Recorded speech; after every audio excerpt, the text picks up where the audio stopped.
Thank you for inviting me to talk today. And yeah, sorry about the outfit, but I'm on call for interventional cardiology at the moment, so hopefully we won't get any calls.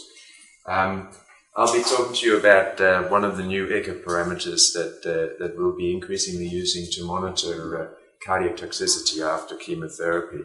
And before touching on that, just go through some of the background. So I'm sure the clinical perspective will be outlined in the subsequent talk, but I thought I would just briefly go through it. So increased cancer survival is longer survival of cancer patients is going to happen more and more as diagnosis is made earlier and treatment is improved. In particular in breast cancer patients, but many other patients that have a combination of different types of chemotherapy. You'll see LV dysfunction in quite a number of them, and heart failure will develop in some of those patients.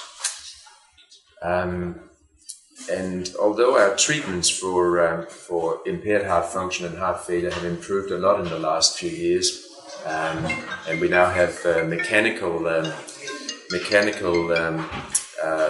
treatments that we use for treatment of heart failure. We can treat functional MR, we can do biventricular pacing and cardiac resynchronization. Up to half of patients that develop LV dysfunction from chemotherapy do not recover full LV function again. Is that important? Well, if you look at Framingham data, an ejection fraction of 40 to 50% versus one that's more than 50% will carry with it a fourfold increase in heart failure risk and a twofold increase in mortality. So clearly it's important to try and diagnose early, institute treatment early, and I might get someone just to take that. Institute treatment early so that hopefully you can influence the outcome of patients that are unfortunate enough to have this side effect.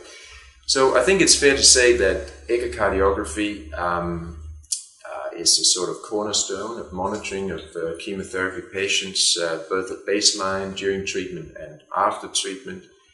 There are lots of reasons for that, and I've mentioned some of them there. It's widely available, easy to repeat, there are no side effects, there are no concerns about contrast, radiation exposure, and it gives you a measure which relates to prognosis in a very strong way.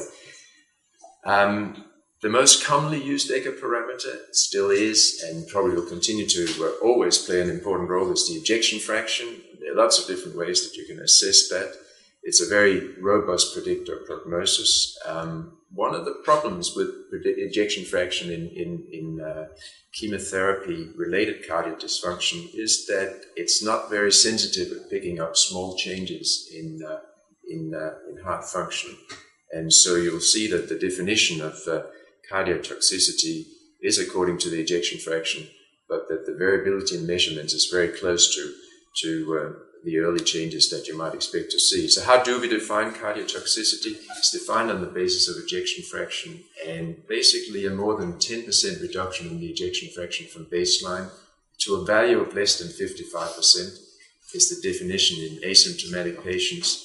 A more than 5% reduction in symptomatic patients is probably a little less relevant, you'll see, because of the variability in measurements. It's important that you look at the absolute value as well as the change. You might get an ejection fraction in someone who is hyperdynamic of 75 or 80%, and you come back and look at them later when the loading conditions have changed, and now the ejection fraction is 58 or 60%. It's a more than 10% drop, but is it significant? I guess it could be, but it could also just be a change in loading conditions. And so you need to take that into account. You might get some variation just from that. The classification of cardiotoxicity according to histology and type of agent used is as outlined there. I don't know if you can see it from the background. There's two types. There's some overlap between them. Type 1 is the typical one for anthracycline therapy. There are biopsy or changes in biopsy specimens if you do that. So there's structural changes. The changes are irreversible.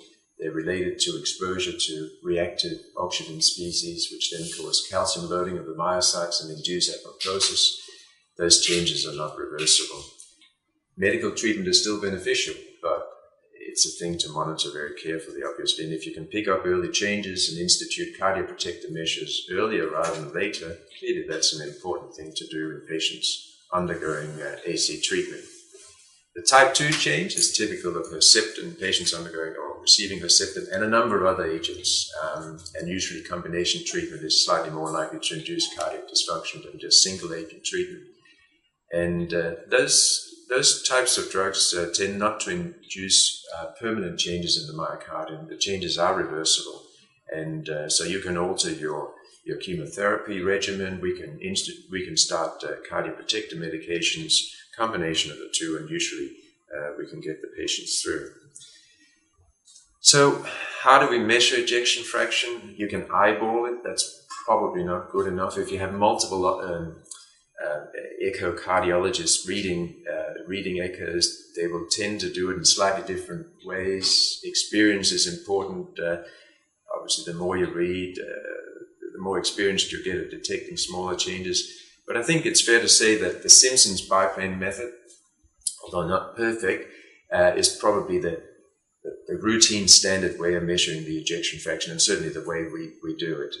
It does have some pitfalls. It is operator dependent. You need to trace the endocardium, and if you can't see it, then obviously it becomes less accurate, and it's not always possible to get good acoustic windows for all the myocardial segments. But understanding the limitations, it's probably the best that we have.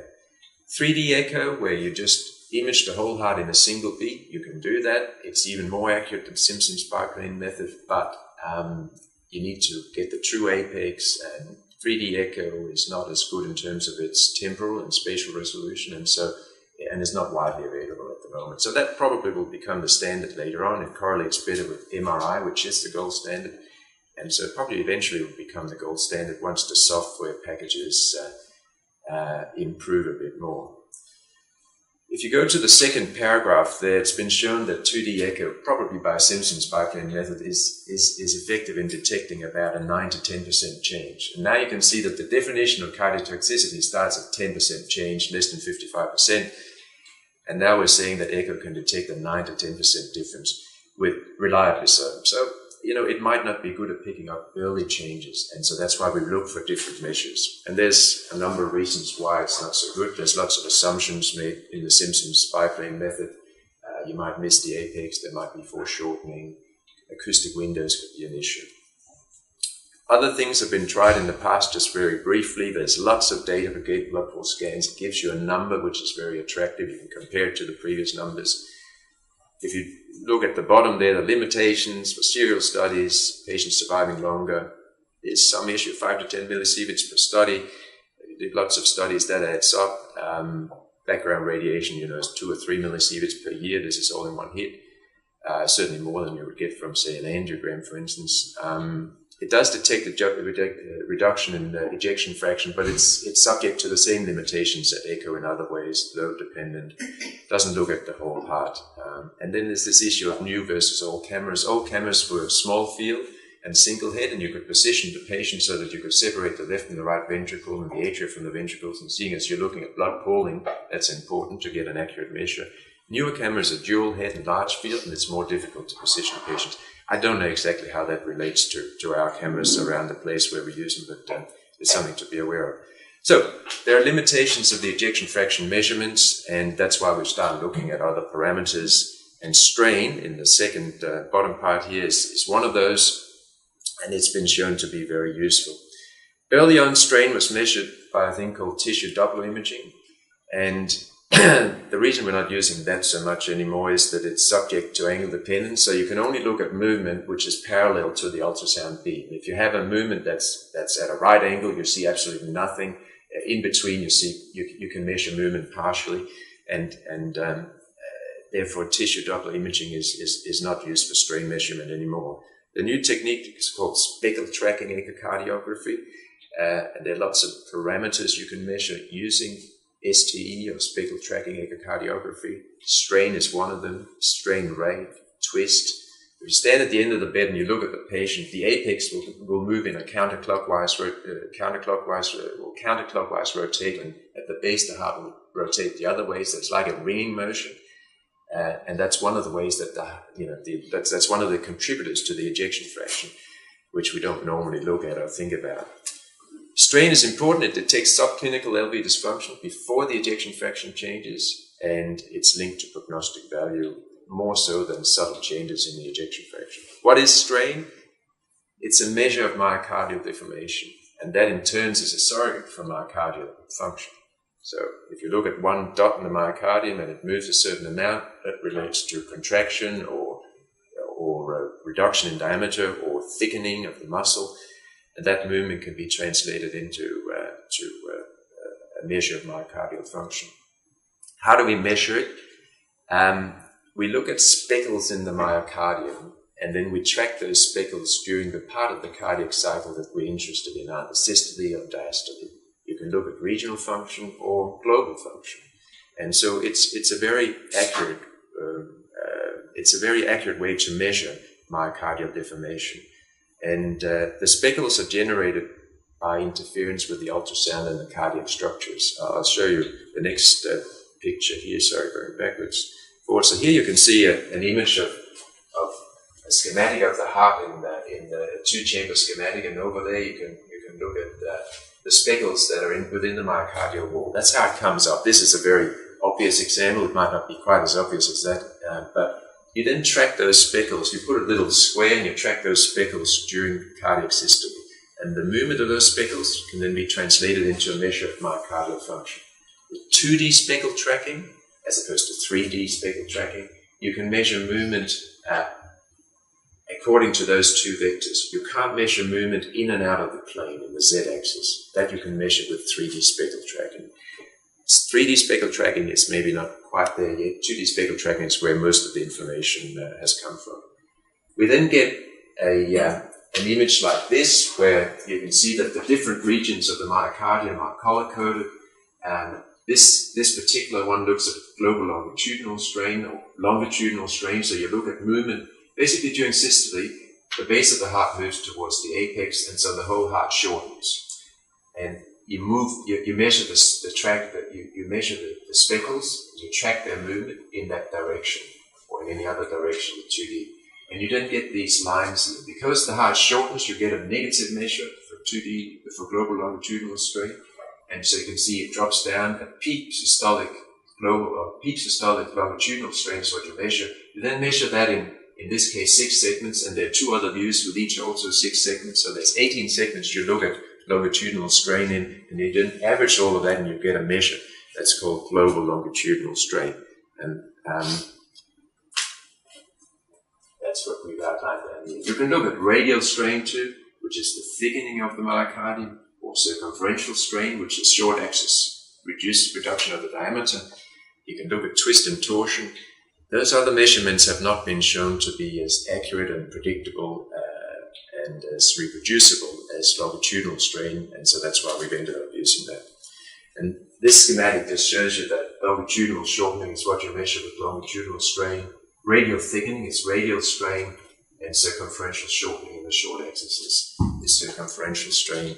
You can look at all of those, including twist, but as I said, global longitudinal strain is what you look at. You then get each of the segments have a measurement, a number, which is attractive. It's a bit like gated blood force scanning, and about -20 is normal. That's -20% compared to the baseline.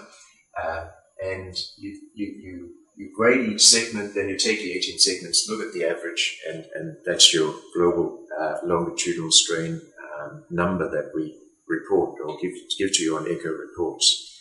If you miss some of the segments, then it's not as accurate. So if you have poor acoustic windows, it may not be quite as accurate, but if you get very good images, this is a very accurate measurement and highly reproducible. So, as I said, the amount of strain is experienced as a percentage. If you're looking at global shortening, then it's a negative measurement we give you. So normal values, it depends on gender, age, and the software package, but around -19-20 for men and -20-21 for women. And I'll show you the normal values here. This is GE, this is Philips, this I think is Toshiba, and we use Philips packages. You can see in in a young person. For men, it's minus 19, minus 20 for women. But if you go up to over 60, it's minus 16 and minus 17. So age has an effect in terms of baseline values, and gender has an effect with women having slightly greater values than men. And again, you need to know the software package that you're using. What are the advantages? It's angle independent as opposed to tissue Doppler imaging. It's less load dependent. It is a little bit load dependent, but not as much as the ejection fraction measurements. You can assess regional and global function, systolic and diastolic function, very high temporal spatial resolution. It's semi-automated, so there's less operator dependency, although there is some, as you'll see, and so forth. It's linked to prognosis. It's reproducible. You get a number. It's not a range, as we tend to report with the ejection fraction because of the variability. The limitations: there is some operator dependency. You may have to correct if you don't agree with what has been produced by the software. You must get good images, otherwise it may not mean very much. Avoid foreshortening. If you have reverberation artifact or any noise really, that can show up as speckles, and that will be tracked as well. It may not mean anything, so that's a limitation. You miss set plane movement in and out of the plane with 2D, but 3D will do that. And that's really the main advantage of 3D, but because of low temporal and spatial resolution, it's not perhaps quite as accurate, and it requires quite a lot in terms of hardware capability to do the analysis. Okay, what about monitoring patients? It's been shown that global longitudinal strain will detect early myocardial change before the ejection fraction changes. It's been shown that that predicts subsequent cardiotoxicity, both early and late.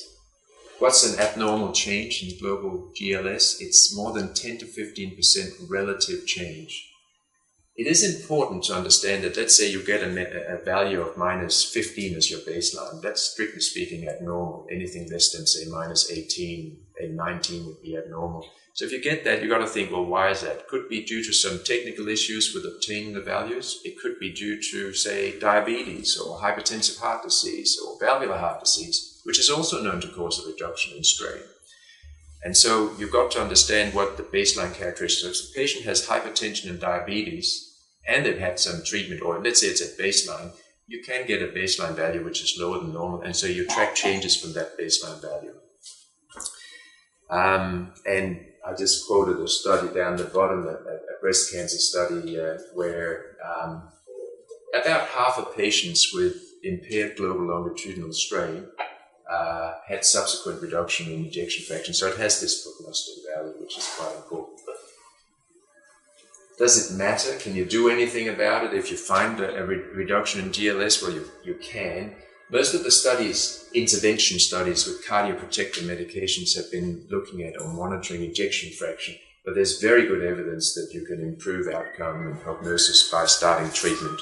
And obviously, the earlier you start treatment, the better the chances, I think, of not having significant changes, reducing the severity of changes, and improving prognosis. It remains to be seen whether strain-based measurements, and there are no intervention studies yet with this because it's a relatively new technique, so we'll wait and see. This just shows you a bullseye with really a summary of all the segments, and in this case, patient who had treatment with anthracyclines and Herceptin, global longitudinal strain reduced from normal, minus 21, to about minus 14, a 30% decrease, relative decrease, and that was a significant change. So they were started on treatment. So my last slide. So currently monitoring, you should use the best available method in your laboratory for monitoring ejection fraction. Be Simpson's biplane. At the very least, it could be 3D echo, which I think has been verified. If you use 2D speckle tracking, that's probably going to become the norm. And there'll be more and more information based on that in terms of prognosis and intervention. Just put biomarkers at the end. I think there's been some studies to suggest that biomarkers, perhaps by themselves, is not so accurate because lots of things can cause it. But if you add that to speckle tracking, it may increase the sensitivity and positive predictive value.